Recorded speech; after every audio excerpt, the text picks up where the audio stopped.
Ronda Veritas Report.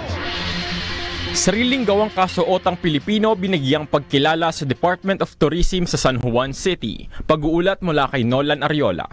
Maraming salamat mga kapanalig. Formal na inilunsad ang Linggo ng Kasuotang Pilipino exhibit sa San Juan City Hall sa pamagitan ng ribbon cutting na pinangunahan ni First Lady Luis Marcos kasama sina Tourism Secretary Cristina Frasco, Mayor Francis Zamora at Congressman Isabel Zamora. Bilang bahagi ng selebrasyon, isinagawa ang Best Kasuotang Pilipino Contest kung saan rumampa ang mga empleyado ng San Juan City Hall suot ang kanilang makukulay at makasaysayang kasuotan.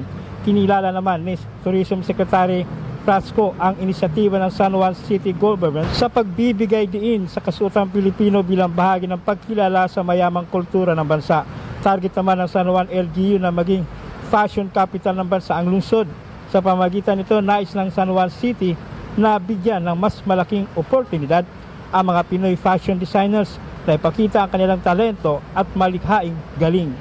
Ipinapaabot ko ang aking papuri sa lungsod ng San Juan para sa ganitong napakakahulugang proyekto. As we celebrate Tourism Month, let this exhibit remind us that our traditional clothing is more than just fashion and rather a symbol of our pride as Filipinos. Kaya ako natutuwa sapagkat dito po sa San Juan ay binibigyan natin pagkilala ang Linggo ng Kasuotang Pilipino na binanggit nga po ni Secretary Frasco, talagang dapat po natin ipagdiwang.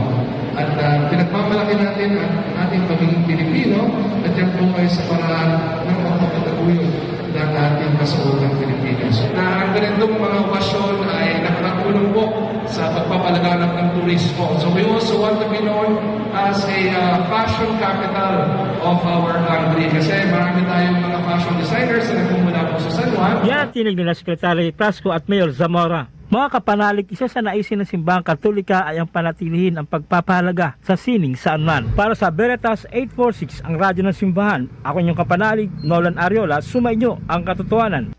Ronda Veritas Report.